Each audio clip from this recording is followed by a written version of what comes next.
There's a ghost town that lies beneath the surface of California's deepest lake, and while it might be covered in water, the story of this lost community certainly isn't. Hi, everyone. Welcome to this house. Today we are exploring the depths of Lake Isabella in California to uncover the story of the ghost town that lies beneath its waters. Make sure to hit that subscribe button so you never miss an exciting episode. Lake Isabella is located in the southern Sierra Nevada mountain range. It was formed in 1953 after the construction of the Isabella Dam on the middle fork of the Kern River.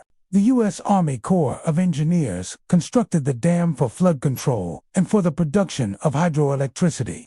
The lake spans parts of Inyo and Kern counties and covers an area of 28 square miles, with a maximum depth of 227 feet. It is the second deepest lake entirely within California, just barely coming up short of California's tallest waterfall.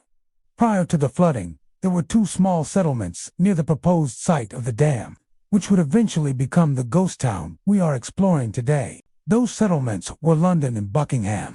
London was established in 1896 as a mining camp. However, by 1902, the mines had dried up, leaving people with little reason to stay. But this did unstop the settlement from having a population peak of around 1,500 residents at its busiest. A post office was established in London in 1904, but only 5 years later it was moved to Buckingham, the other community that would eventually become part of the ghost town. Buckingham had been founded in 1906 and by 1909 was home to several stores, a hotel, a blacksmith shop, and a school. By the time the dam was constructed and the lake was being filled, both communities had become ghost towns. The new reservoir was named Isabella Lake in honor of the daughter of General William M. Hanks, who was the district engineer for the dam's construction. As the lake began to fill, homes and buildings were inundated, some sitting empty and some still occupied. Families who chose to remain in their homes rather than relocate were paid by the government for the portion of their property that would be submerged. Others who left behind their homes had them dismantled and removed from the path of the rising waters. But one building was left behind. The Stein Schoolhouse sits high above the lake on a hill overlooking what used to be the town of Buckingham. It is the only structure that remains above the surface of the water and the only physical reminder of the town's existence. You can even still see the name of the town carved into the nearby rocks. But there are other remnants of this ghost town. When the lake level drops during the dry season, treasures from the sunken city resurface. Homes that were thought to be lost forever are brought back to the surface, revealing their interiors completely intact, down to the furniture still sitting inside. Cars are uncovered, bringing with them the memories of the people who once drove them. Items like dishes, glasses, and jars are discovered scattered about the landscape. Having been eroded free from the mud and silt they had been encased in for decades. Personal items like shoes, hats, and clothing make their way to the surface, providing us with a glimpse into the lives of the people who once called this place home. Even foundations of homes and entire streets have been revealed. Some items are collected by visitors while others are left behind. The items that are left behind decompose over time, only to be followed by yet another onslaught of personal belongings when the lake recedes once more. In 2014, visitors to the lake were shocked to come across the newly resurfaced town. 150 feet deep, it became the tallest accessible well in California. This well was built in 1907 and was used to water the gardens of the Buckingham Hotel. But when the lake began to rise, the well was converted to a jail cell. People were held here for various crimes, including vagrancy and drunkenness. Eventually, it was used as storage space until it was abandoned. For decades, the well remained missing until it popped out of the lake bed. Due to safety concerns, authorities erected fencing around the well and installed signs warning people not to climb or jump into it. However, these warnings were not enough to stop curious onlookers from taking the plunge. Despite the danger, people have been spotted jumping and swimming in the well. So if you ever find yourself in this situation, please don't do this. Another popular activity is searching for artifacts along the shoreline. It is common for people to walk along the beach, looking for things like bottles, dishes, glasses, and other items from the ghost town. There are so many items just sitting out in the open that if you look hard enough, you're bound to find something interesting. Just be sure to leave any valuable or fragile items behind for others to enjoy.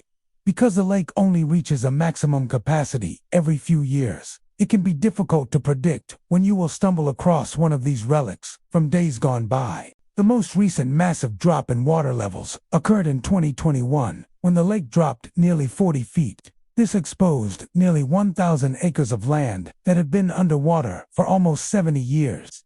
It was said that the volume of water released from the Isabella Reservoir was one of the largest in the history of the state's water system. While some people might see this as an inconvenience, it gave way for archaeologists and historians to study the submerged town. They found evidence of early 1900s life, such as pieces of glass, ceramics, bricks, tools, and trash. They also found the remains of buildings and structures that were not known to exist prior to this discovery. Things like foundations, walls, sheds, and wells were all mapped out to create an accurate depiction of how the town would have looked when it was first established. Some of the findings were sent to labs for further analysis, while others were left where they were found. It is not known exactly how long the ghost town will remain underwater. Water levels in Lake Isabella fluctuate frequently depending on the amount of rainfall and snowfall in the surrounding mountains. During drier years, the lake level drops considerably, exposing more of the ghost town. But after a particularly wet winter, the lake can overflow and swallow much of what was once visible. At this point, you might be wondering what happened to the people who lived in the ghost town. Where did they go? What happened to them? Well, most of the residents relocated to nearby Bakersfield, while others headed to Los Angeles. Some of them returned to their homes after the water level dropped, but it is unknown how many stayed for good. After all, when your house comes back to surface, why would you want to move? When the water recedes and reveals more of the ghost town, it is not uncommon for people to pay their respects to those who lived here all those years ago. Flowers and crosses are placed in front of the homes to commemorate the lives of the families who once lived here. Some of the homes even feature headstones, which were likely taken from the original cemeteries and placed along the exterior walls. These headstones bear the names of children who died during the town's occupancy. It is heartbreaking to think that their final resting places are now underwater, hidden beneath the surface of a man-made lake. Some say the spirits of the people who died in Buckingham are still present. Many believe that the town is haunted. Reports of strange occurrences in and around the ghost town have surfaced over the years, leading some people to believe that the restless spirits of the former residents remain trapped within their waterlogged homes. One of the most famous ghost stories associated with the town is that of the old jail cell, also known as the Devil's Well. It is said that the spirits of those who died in the jail cell are still present and can often be heard screaming and yelling in the middle of the night. Visitors to the area have reported hearing strange noises coming from the well, as well as seeing strange shadows and apparitions.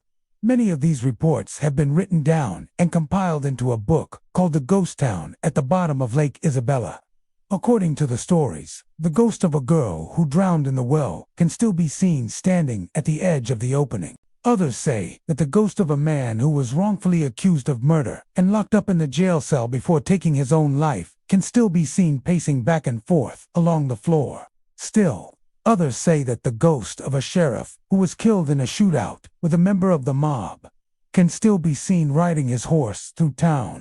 Residents of nearby towns have also reported seeing ghosts around the area. Some say that they have seen the ghost of a woman in a Victorian nightgown walking along the road, while others say they have seen the ghost of a man wearing a top hat and carrying a cane. There are even reports of a ghost train that can be heard traveling through the mountains near the lake. It is said that the train is carrying the souls of those who died in the town of London and were never recovered. Whether or not you believe in ghosts, one thing is certain.